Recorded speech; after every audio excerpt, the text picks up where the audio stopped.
Interest rates. Uh-oh. That Ukrainian pipeline thing. That didn't seem right, did it? We're going to talk about a little military stuff tonight. We're missing recruiting numbers. We have International Women's Day. All that and more coming up on I'm Right.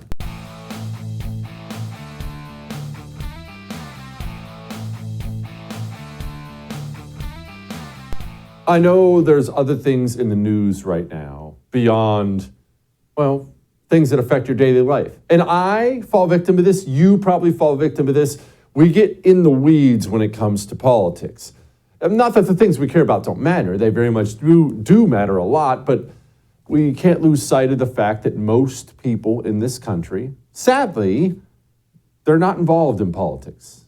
They don't pay attention. They don't care. Now, they should.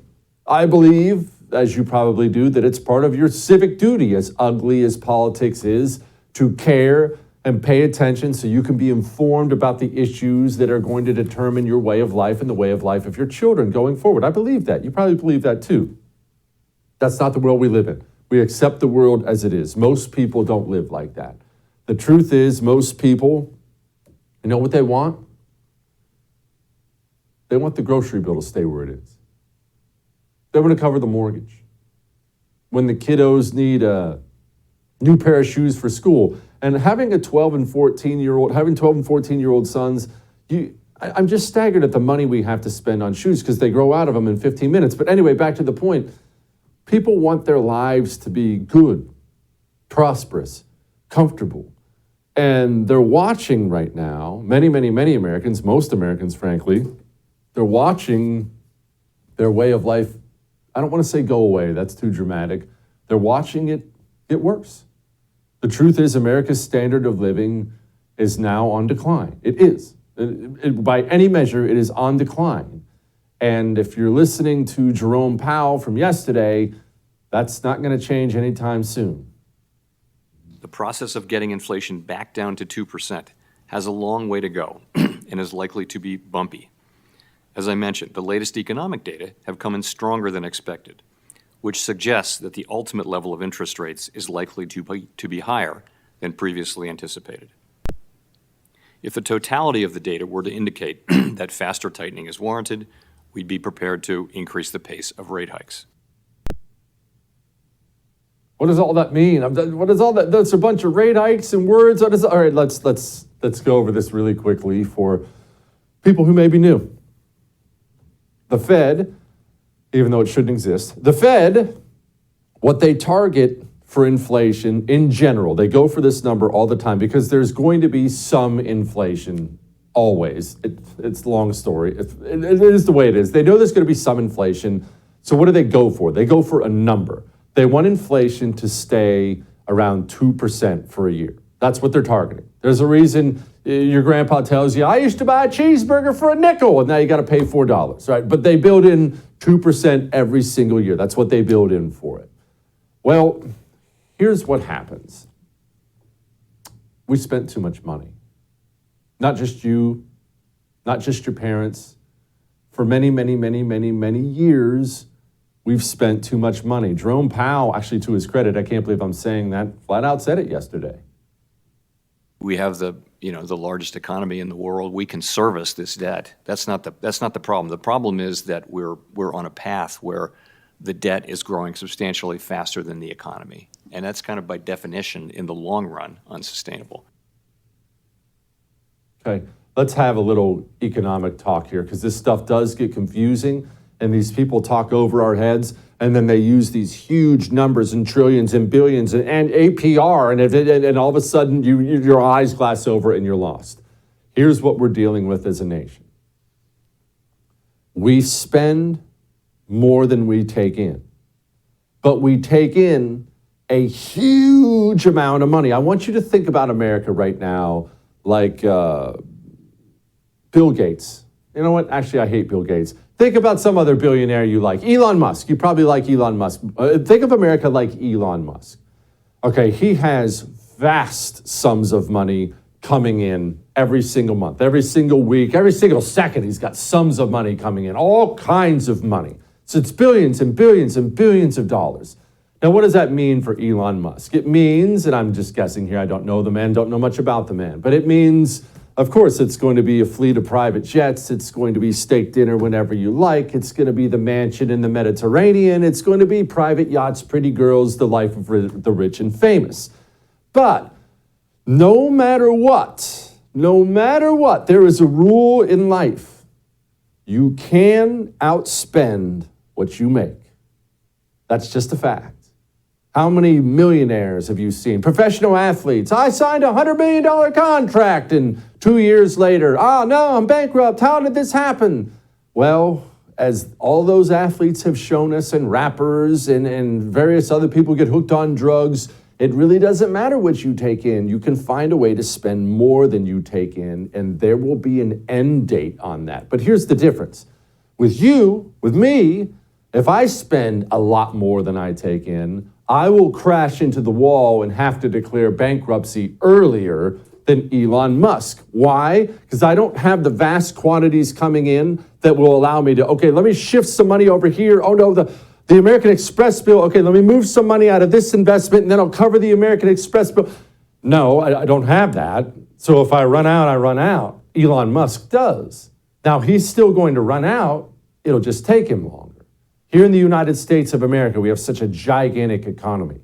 It's just, we're flush with natural resources. Geographically, we've been wonderful. We used to have a free market capitalist system. We, of course, don't anymore because the country's run by communists. But we still have enough of that left to where we have so much coming in.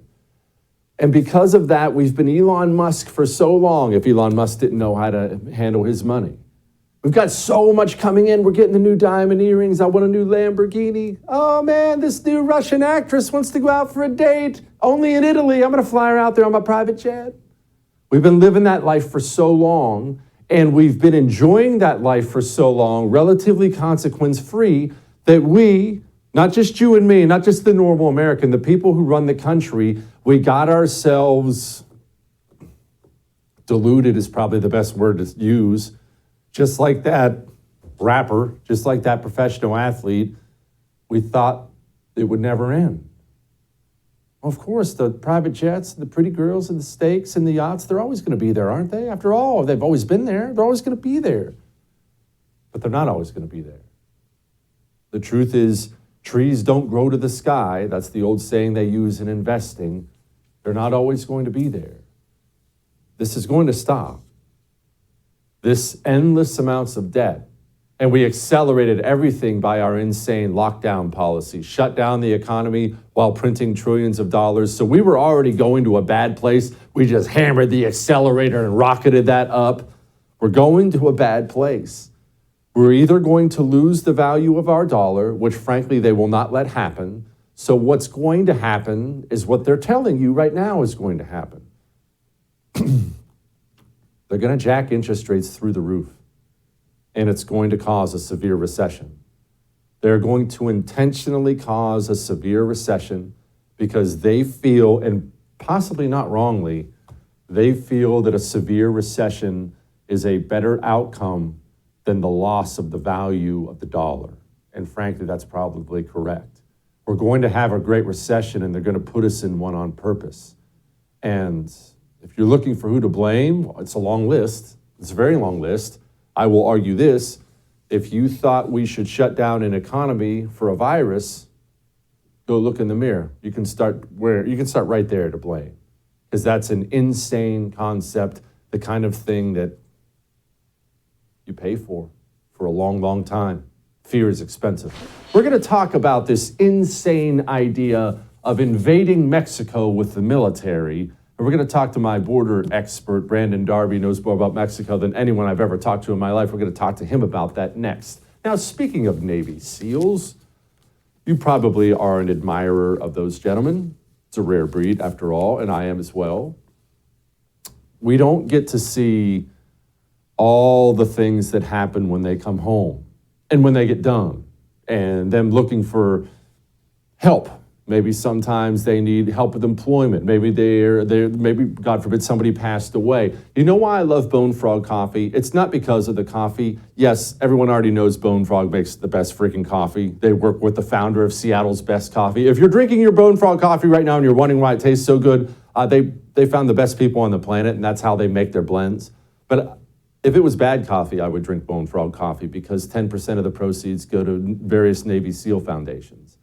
I actually get to feel good about it. The Bone Frog itself is a symbol of the SEALs who have given it all. I'm proud to support them. Go to bonefrogcoffee.com.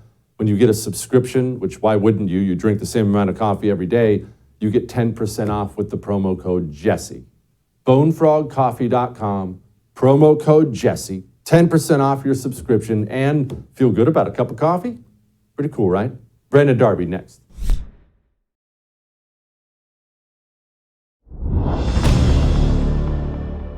So what would I propose? That we make drug cartels foreign terrorist organizations, and we use military force, if necessary, to stop their poisoning of America, blow their labs up. Okay, sounds good on TV. When I hear things like that, all I hear is a politician speaking. I want to know what that actually looks like on the ground. Joining me now, my friend Brandon Darby, managing editor, Breitbart Border, knows more about the border, immigration, Mexico than anyone I know. All right, Brandon, look, I'm not going to speak specifically about what Lindsey Graham just said there, but this is something that I've seen catch for some reason mainstream on the right. Oh, send in the military. Brandon, would you please, the floor is yours, would you please go ahead and elaborate on the geniusness of that? Yeah, so I'm going to say it's a bad idea to talk about sending in troops, invading Mexico, launching missiles into Mexican communities. I think these are not good ideas. And I'm happy to back that up, happy to explain why those are bad ideas, right? But the first and foremost, when people talk about blowing up cartels, what they don't understand is that cartels are so integrated into the community in some places, in most places across Mexico, that you couldn't really blow up a cartel member without blowing up a bunch of women and children. That's generally not the kind of thing that you would do unless you felt like those women and children were less than you, right? So that's not a good idea to do that. And then on top of that, we're in a situation right now where China is competing with us for Mexico. They want Mexico to be in their sphere of influence. China, it was Huawei that got Mexico's communications infrastructure. It wasn't the U.S., even though the U.S. has companies to do that. China's getting a lot of Mexico's infrastructure projects.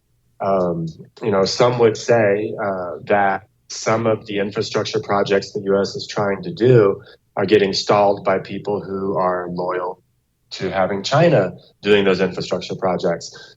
So Mexico is no longer in a position where the U.S. can just say, hey, we're going to do this, and you're going to take it, and you're going to do what we want. As Mexico, the parents are divorced, right? And Mexico can go to the other one and say, hey, daddy told me I can't have that. Can you give me that?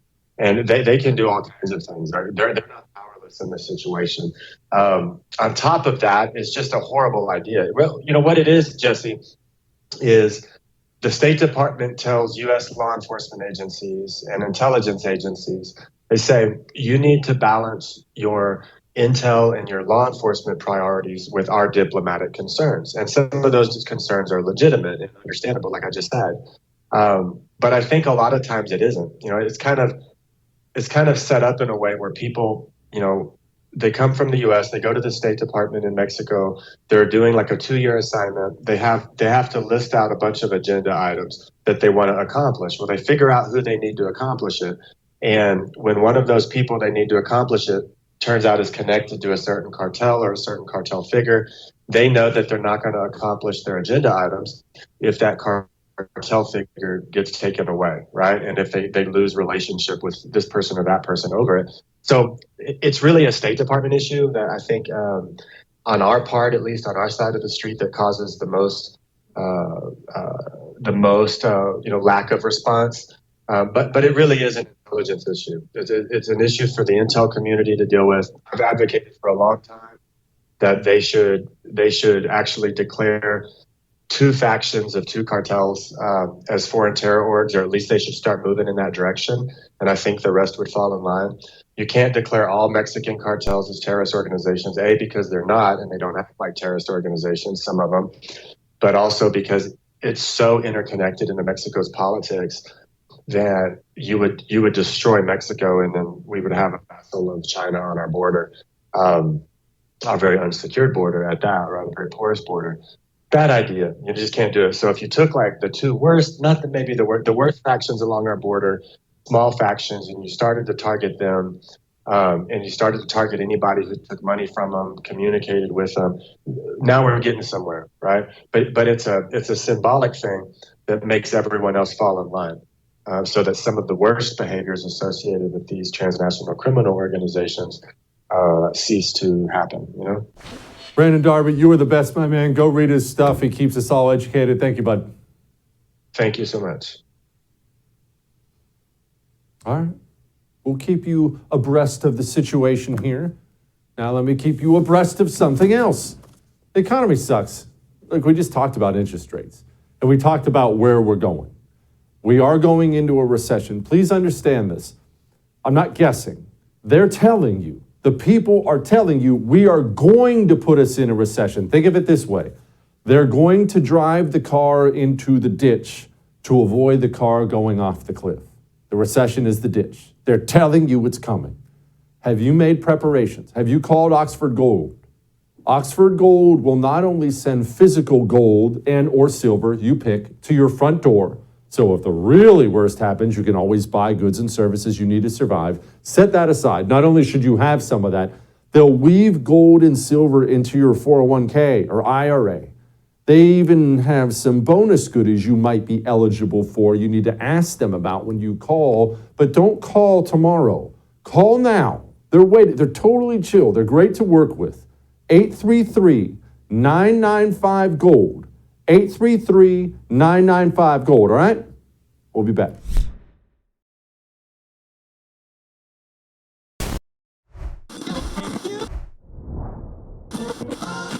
It's International Women's Day. That's exciting. I'm not making this up. On my life, I had a dart tournament last weekend. I'm an elite athlete. I don't want to brag, but I had a dart tournament last weekend. And for reasons I won't disclose, the wife had to drive home. And so she drove my vehicle home. Kid you not, curbed it, driving right out of the thing. She was laughing so hard we had to pull over and put it in park. But it is International Women's Day, so I salute her for that. Joining me now, another woman, a friend of mine, and she wrote a book that I find to be so fascinating because I've wondered about this forever. It's called The Snowflakes Revolt, How Woke Millennials Hijacked the American Media. Amber, I found this concept to be fascinating, and I'm glad you wrote a book about it because it's wild how the most deranged, lunatic element in our society runs our society. It's not even just the media, but they run everything now. It's wild to me. Why don't we tell these people to shut up and go away like we used to when we were a proper country? It's so true. It's not just the media. It's major corporations. It's Hollywood. It's our universities. It really is an infection of pretty much every aspect of American society. I focused on the sort of university to media pipeline because it's something that I've seen in my own firsthand experience. I was a pretty outspoken conservative when I was attending Georgetown University, and despite being an elite campus, they pushed through some of the dumbest individuals I've ever met in my life who somehow managed to organize these woke mobs that would just take on campus administrators and get them to bow down to whatever they wanted.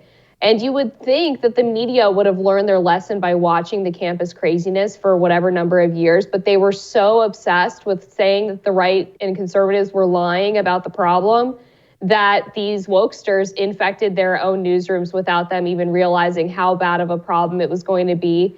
And I think that one of the reasons why they don't stand up to these crazy people is that they are already pretty liberal themselves, so they're a little bit sympathetic to these really hardcore progressives.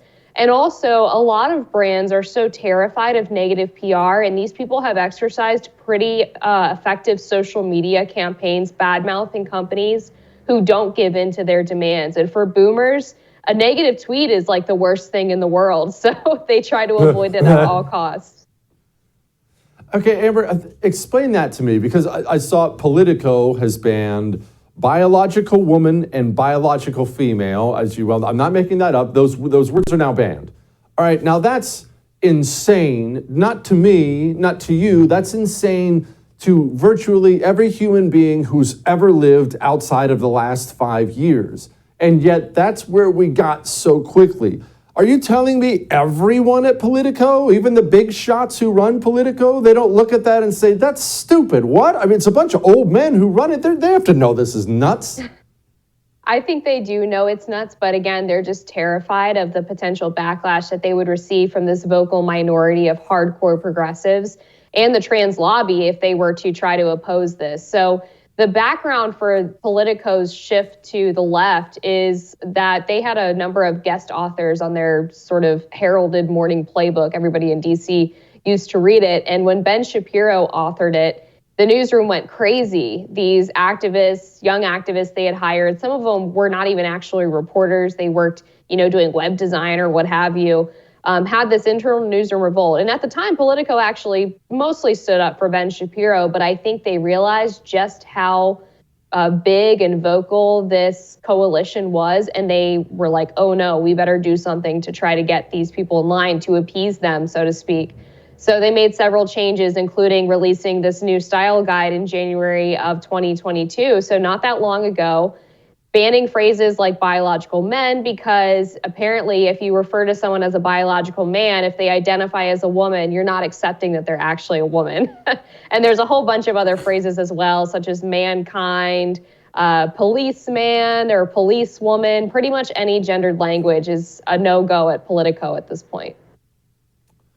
Amber, because you've been involved in this, and frankly, you've been a target of this, you've been a victim of this, can you explain what specifically they are afraid of beyond a mean tweet? And I bring this up because I've actually had friends of mine, people you and I both know on the right, I'm talking pundits, radio people, TV people, come up to me and say, Jesse, I can't believe you say this. Do you ever get in trouble? Or are you worried about that? And I always ask them, get in trouble with who? Some deranged feminist is going to scream at me? Why would that matter? They can never seem to quantify what getting in trouble means. Do people actually know what they're afraid of? My conception of it, and from all the research I've done for this book, as well as my own personal experience, is that the number one fear that people think about when they self-censor is being called a racist or a bigot. They, I think, sort of rightfully understand that that is apparently the worst thing you can be called in modern day society, because it's a label where if you don't have a platform that's independent, can get you fired, can get you excommunicated from your social circles and basically kicked out of polite society. And these groups throw the word around like it means nothing. I mean, they'll call anybody a racist, a bigot, a transphobe, a homophobe, whatever label that they can to try to shut up anyone who questions their obviously insane ideology. And for someone, who's not in our position, that can be a really scary thing. And then for the woke corporate boards at these various businesses and mainstream media outlets, they're similarly in the position where the word racism didn't used to be thrown around so casually. It was pretty much reserved for people who thought that you should have separate water fountains. And now that it's been turned against them, even though they've seemingly been liberal their whole lives and have ostensibly been on the side of the woke activists, they just legitimately don't know how to react. Amber, let's talk about our own side for a moment, because honestly, that's where more of my frustration lies. I know what the dirty communist trash want. I know exactly who they are. I'm not worried about that. What concerns me is watching Republican politicians and pundits help them create a false narrative about virtually everything. For about the first 48 hours, they will go along with it.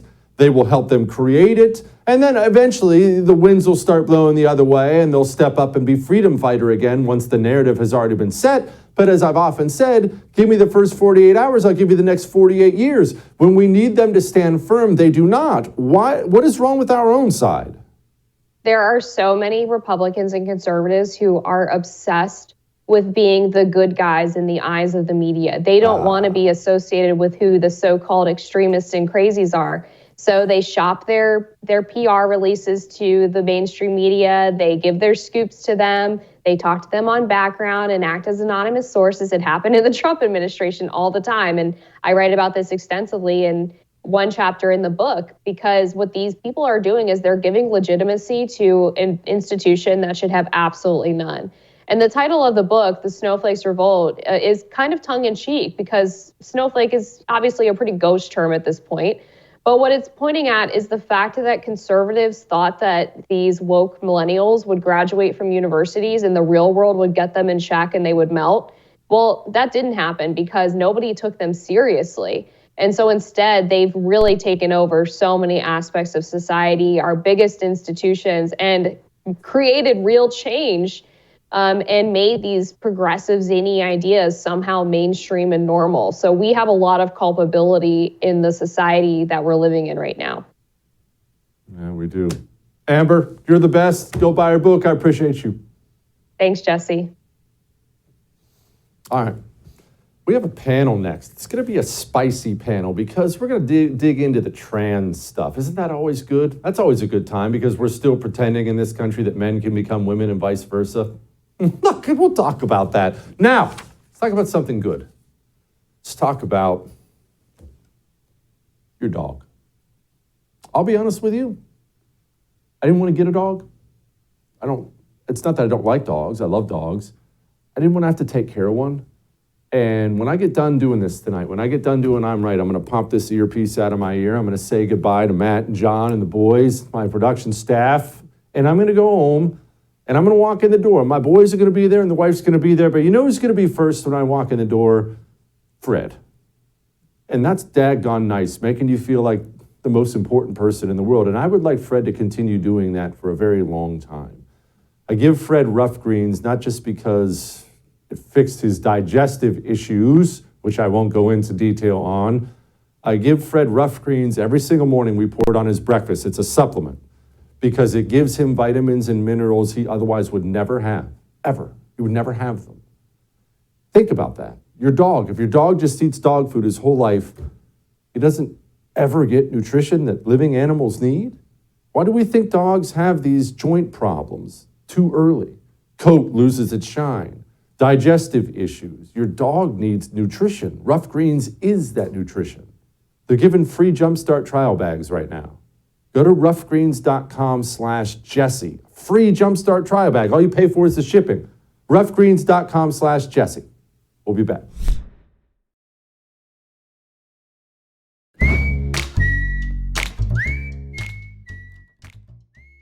Earlier this week, we talked about the wives of Washington, mainly the two elder abusers, Jill Biden and Giselle Fetterman. And boy, do we have an update for you on this poor Giselle. While her husband languishes in the hospital, she is, we'll get to that in a second, get to what she's doing. But before we get to the ugliness, let's talk about something wonderful. The most wonderful stories I get emailed into the show are the stories about veterans who have struggled and now are back. And I know why they touch me, because I struggled. When I got back, I struggled a lot. I don't hide it. I don't hide my struggles, the anger, how violent I was. I don't hide the fact that I used to sit by myself in the dark with the blinds closed and the lights out and just drink beer by myself every day. I know. Coming back from that feels good. I love that Boulder Crest, they're out there doing that for veterans. And they're not trapping them in a room and giving them beer. They're actually doing healthy things to bring these veterans back with their families, back into the world, back into the workforce, back with a purpose in life. Boulder Crest is out there doing the Lord's work. Let's help them continue, huh? Let's help them. Go to bouldercrest.org. It's called Operation Struggle. They are struggling. They will see victory thanks to Boulder Crest. Bouldercrest.org. Go give what you can today, all right? All right. Senator Cucumber is still in the hospital struggling with severe depression. We know that he can't speak, probably can't read. He definitely can't communicate. And I just want to give a shout out to Mrs. Fetterman. While her husband's going through it, she's right by his side. Sky 4 with Action Cam was over the scene where you can see a large number of fire crews. Officials tell us 4 apartments were damaged in the fire, displacing about a dozen residents. The cause of this fire is under investigation.